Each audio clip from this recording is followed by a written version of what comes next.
IVF చికిత్సలో 25% భారీ discount. Andro max advanced male infertility centre.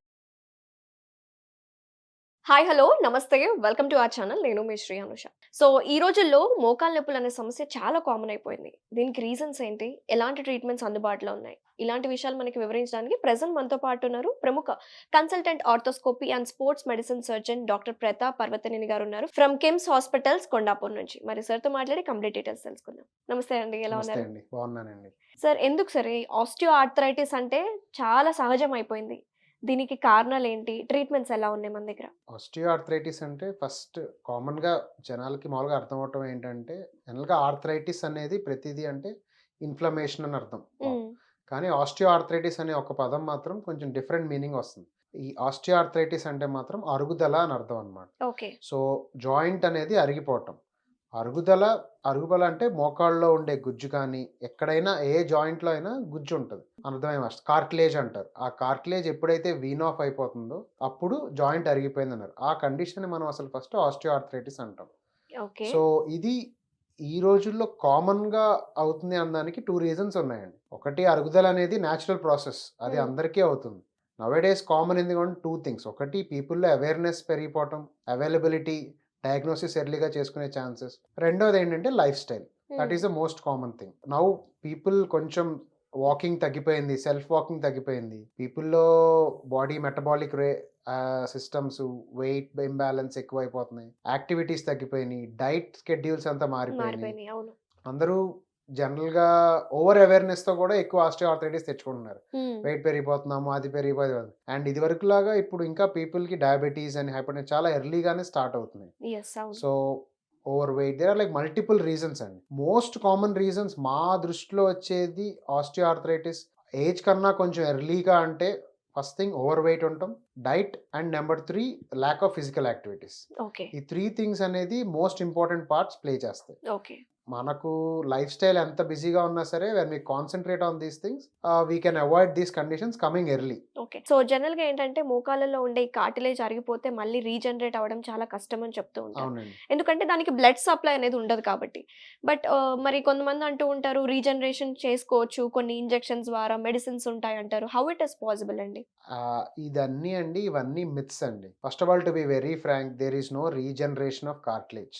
ఇప్పుడు వరకు ప్రూవెన్ ఎవిడెన్స్ అయితే లేదు.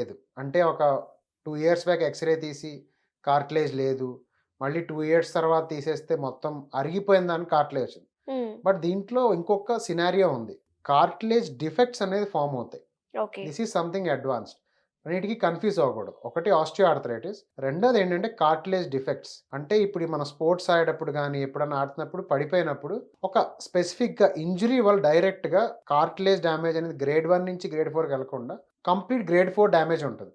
అంటే ఆ ముక్క, కార్టిలేజ్ ముక్క అనేది కంప్లీట్గా పోతుంది. అలాంటి కండిషన్స్లో ఒక డిఫెక్ట్ అనేది మనకు మినిమల్గా ఉన్నప్పుడు మనం దాన్ని రీజనరేట్ చేస్తున్నాం. దానికి 2-3 ప్రొసీజర్స్ ఉంటాయి. వేరే చోట నుంచి ఆర్థ్రోస్కోపీ ద్వారా వేరే చోట నుంచి కార్టిలేజ్ తీసి అక్కడ పెట్టొచ్చు, ఓట్స్ అంట. రెండోది ఏంటంటే కాంట్రోఫిల్లర్ అని ఇప్పుడు రీసెంట్గా వచ్చింది. That is the most easiest way. అది మనకు ఆర్టిఫిషియల్ అని మనం ఇంజెక్ట్ చేస్తే వితిన్ 6 వీక్స్ ఆ డిఫెక్ట్ ఏరియాలో న్యాచురల్ కార్టిలేజ్ అనేది ఫామ్ అవుతుంది. So these are approved procedures అన్నమాట. బట్ ఈ మిగతా ఇంజెక్షన్లు ఇప్పుడు ఏదైతే మనం కామన్గా వింటున్నామో, ఈ ప్లాస్మా థెరపీలని, హైల్రాన్, ఇవన్నీ వాటికి ఏటికి ఎవిడెన్స్ అయితే లేదండి. ఇది చేస్తే కంపల్సరీగానే మనకు కార్టిలేజ్ అనేది మళ్ళీ వస్తుంది, అరుగుదల వెనక్కి వెళ్తుంది, ప్రూవెన్ కాదు. నేనైతే as a doctor 100% will not believe. But వాటితో ఉన్న అడ్వాంటేజ్ ఏంటంటే జనాలకి కానీ పేషెంట్స్ కి they will not have any side effects with this. Either it will work or it will not work.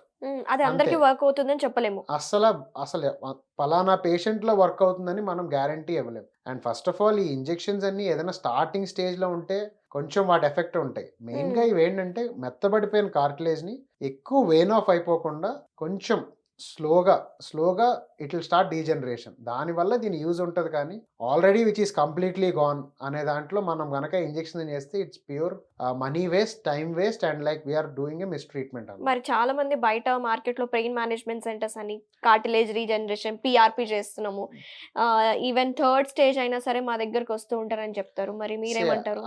దానికి నేనైతే కంప్లీట్లీ అగేన్స్ట్ అండి. Right patient, right indication, right time, ఈ 3 థింగ్స్‌లో if you can do and if you can explain the patient everything, then only it is very clear cut indication that it will patient will be happy. Patient happiness అంటే pain relief.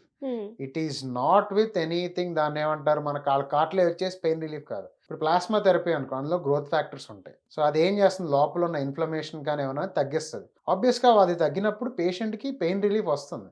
Okay. But it is not permanent solution. And చెప్పాను కదండి, right patient, right time, right condition. అప్పుడే ఈ grade 3, grade 4 ఆర్థరైటిస్లో plasma therapies ఏమీ work. అసలు ఇవి ఎవరు చెప్పినా ఏం చేసినా దీనికి ప్రూవెన్ మెడికల్ దాన్ని ఏమంటారంటే ఎవిడెన్స్ అయితే లేదు. ఇవన్నీ ఎవిడెన్స్ బేస్డ్ మెడిసిన్ కాదు. And now days present generation everybody practices evidence based medicine. So I personally don't prefer for people who have like grade 4 arthritis, grade 3 arthritis, who have severe deformity, bone on bone arthritis, వాళ్ళకి injections అనేవి అసలు definitely not useful. But for conditions of grade 1, grade 2 తర్వాత కొంచెం starting స్టేజ్లో ఉన్న వాళ్ళకి, అప్పుడే start అవుతుందని వాళ్ళకి I can do a plasma therapy. We can, అది కూడా డిఫరెంట్ సిట్టింగ్స్లో చేయాలండి. దానికి కూడా అంటే ఏంటంటే కంటిన్యూస్గా చేసే, అది ఒక్కసారి చేస్తే కాదు, దెర్ ఈస్ ఏ ప్రోటోకాల్. అలా చేసి ఒకసారి ఫిజియోథెరపీ, డైట్, వెయిట్ మేనేజ్మెంట్ అన్నీ చేస్తే డెఫినెట్గా పేషెంట్ అరుగుదల అనేది స్లో అయిపోద్ది. అగైన్ టెల్లింగ్, స్లో అయిపోద్ది, ఆగిపోదు. ఆ స్లోనెస్ వల్ల he will definitely feel better and he can postpone his knee replacement, he can completely avoid it, he can do that. But once you reach stage 3, stage 4కి వెళ్ళిపోతే all these won't work అండి. For especially arthritis we can give a plasma therapy tennis ఎల్బోకి. ఎక్కడైతే inflammation, వాపు ఉన్న conditions ఉంటాయి కదండి, tennis elbows కానీ యాంకిల్స్, అక్కడ we can see condensed plasma అంటారు, ఏసీపీ అంటారు, ఇలా ప్లాస్మా అవి ఇస్తే patient will get better definitely. ఎందుకంటే ప్లాస్మాలో ఉండే ఫ్యాక్టర్సే it will reduce that inflammation. So ఆబ్వియస్గా పేషెంట్కి బెటర్ అవుతుంది. That is how it works.